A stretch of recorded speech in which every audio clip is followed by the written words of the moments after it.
Hey everybody, off the top rope here, off the Mike Sports Network. Know everybody's given their take to what transpired in Brussels, Belgium, for Monday Night Raw with John Cena.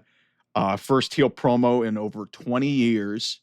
The promo that he had with Cody to kick off the show was everything that we needed and more. And I know there's some people who didn't necessarily like it, or maybe thought he was acting a little bit, or guys, it's wrestling. But a couple things that I need to say. First of all, if you didn't like that, then you kind of don't understand really the basics of how this was going to work. I I absolutely love this because A, crowd was amazing. B, John Cena nailed his point of view and Cody came out of there looking like hey, he had a great response to and kind of ended with the hammer at the point. And now John Cena is going to get potentially the next chance to really retort when they meet up next week in Scotland for Monday Night Raw. And doing this in front of an international crowd was just a home run. It was just the right move. A lot of people were like, yeah, maybe we could have done this in Madison Square Garden. No. The crowd in Brussels was one of the great crowds that I've seen in professional wrestling in all of my time. Like international crowds just put us to shame. So, first thing, um, if you got a problem with what transpired in the ring between those two, or if you have a problem that it took this long for John Cena to, have a certain thing, or if you have a problem because John Cena didn't change his attire and cater to it, he addressed that in this promo. Like almost every single note was addressed in this one segment, which was basically about, I think, a little over 2 weeks since Elimination Chamber. So I thought that this was a home run segment. Cody doesn't come out of it looking weak. He seems fired up. He's the absolute mega baby face. This is exactly what WWE wanted to create in this situation, the element of intrigue. John Cena is clearly drawn the line in the sand that he is the big bad heel. And it makes sense that he's, frustrated. Hey, I've been a puppet for 20 years and he kind of has lost it. I mean, I thought maybe he was gonna, play into, hey, I got desperate, but they didn't go that route. Maybe that comes up later in play. The one thing that maybe a lot of people might be justified in saying is why wasn't The Rock really addressed? The whole selling your soul and his alliance there. But guys, we still got a month until WrestleMania. So all in all, this was a fantastic segment. And to be honest with you, I'll just put it bluntly. This is one of the best segments in the history of Monday Night Raw. This is one of the best segments. 30 minutes, just a lot of fan interaction. Just really brings up the energy of this thing.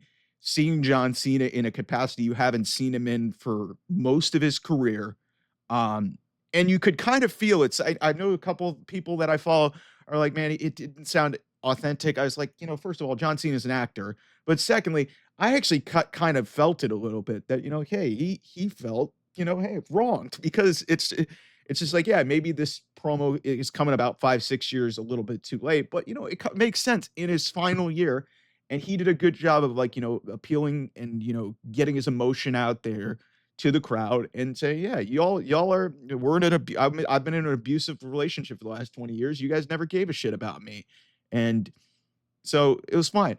Um, so that's that. But the other thing that this hammered home for me is, we get in conversations and a lot on this channel, and like I said, look, I not to besmirch or belittle AEW, but this is exactly the type of thing where you're going and sometimes you can go to an international crowd and get investment no matter what you're doing, whether it's a dream match or not, and maybe that's part of this, but also it's because it's John Cena, okay?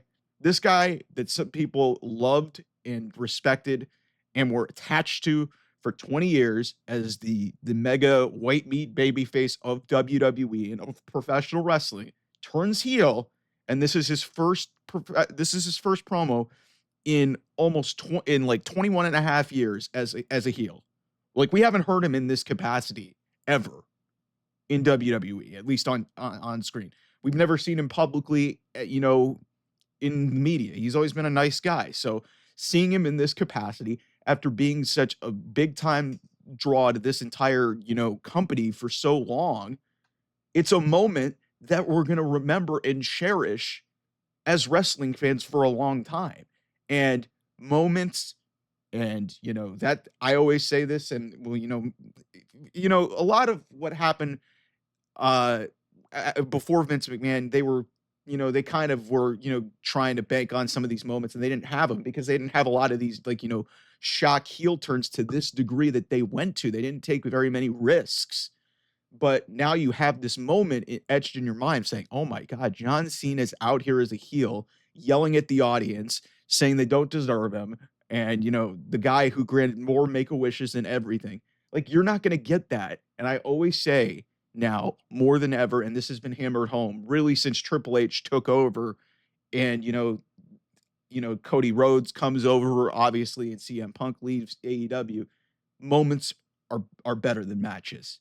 Like, matches, great, having bangers are great, but if they don't mean anything, then what the fuck are we doing? Like, I would much rather, and I know I'm gonna get killed for this. I would much rather have a segment like that take up 30 minutes of my television time. I mean, obviously it is John Cena, but I would rather have a moment and a crowd like that invested in a story that we never thought we'd see before. I'd rather have that than have a random 20-minute match that means absolutely nothing. And therein lies AEW's problem. That's because look at this. Are you gonna ever get any level of investment like that?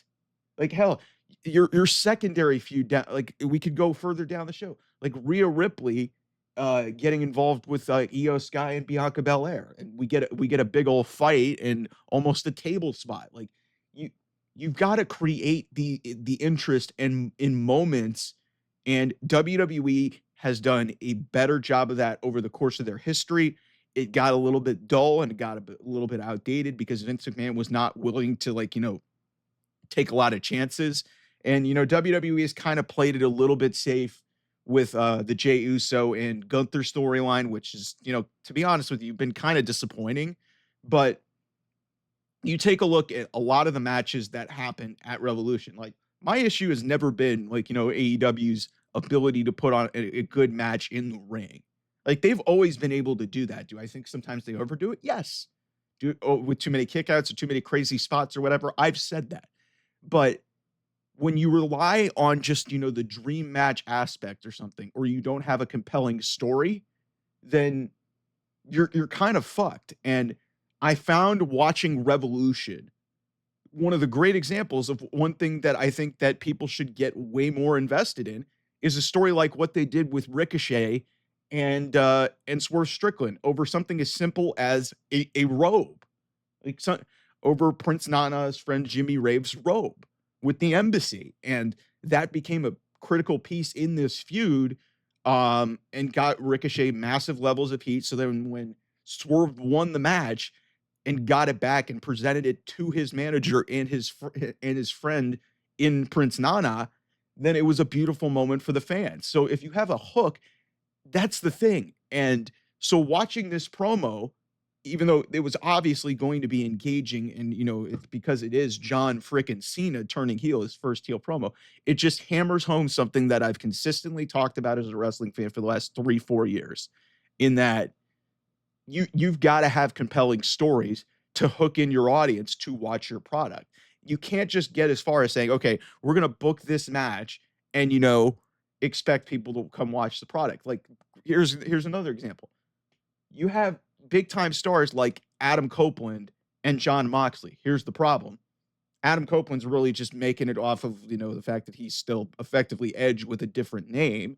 And John Moxley's in the weakest and, dullest form, and one of the most like divisive forms of himself that he's ever been, with this with, this whole character with the Death Riders. Like, it's just, and you could see that the interest was just not there and the crowd investment was not there, and they're not going to hang on every single near fall. So initially, I was very skeptical of how they were going to get to a John Cena Cody Rhodes match. It was probably the biggest match that they could do, if Rock and Roman Reigns were not there. But I was like, okay, there's no way they're going to turn. Now that they turned John Cena heel, and now that they've done this first promo, who's to say how this is going to go for the next month?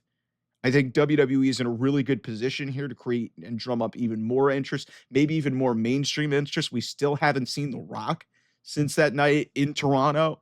So it's just like everybody who wants to just like knock on me and say, "Oh, you like soap opera television," or like it's as the kids say, cinema with all the bloodline stuff. Why has WWE been able to draw and get people genuinely interested?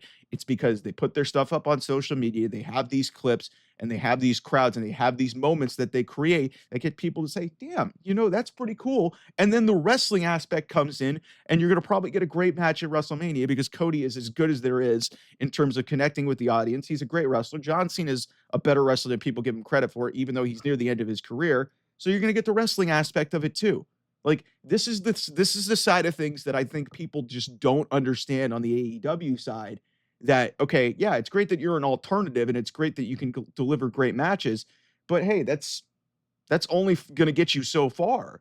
And when you see a segment like what happened here in Brussels, yes, it helps having an international crowd, but you know, to be honest with you, if that was in America, there would probably still be a pretty damn divisive crowd. It reminded me of post WrestleMania 33 when when uh when Roman Reigns ended up ultimately beating the Undertaker, and we thought he was retired, but he did come back for a couple more matches after that. So it's just you've got to put yourself in a position to like engage your audience, and I just don't think that like AEW does a good enough job of that. They've done it in a couple respects, and I think what can really get them back, and they've done it before. I just don't understand like how anybody could watch what happened on Raw and not think that that's going to be like, damn, that's a great look. And, hey, Cody comes out of this looking good. Cena looks very interesting. And, it's just, it's engaging television. And that's why we watch this.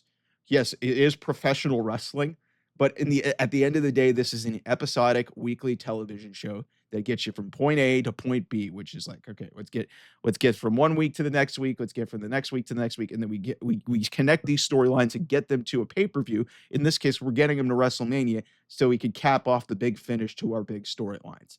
And how they get there, I have no idea, but it's just that's what's made, this golden era really, and why WWE is as white hot as it's been probably in 25 years. So that's my big picture takeaway from this whole thing that happened on Raw. We'll have a lot more coming up during the week. Thanks so much. We're almost at 800 subscribers here on the channel. Appreciate y'all tuning in. I'll see you guys soon. Bye-bye.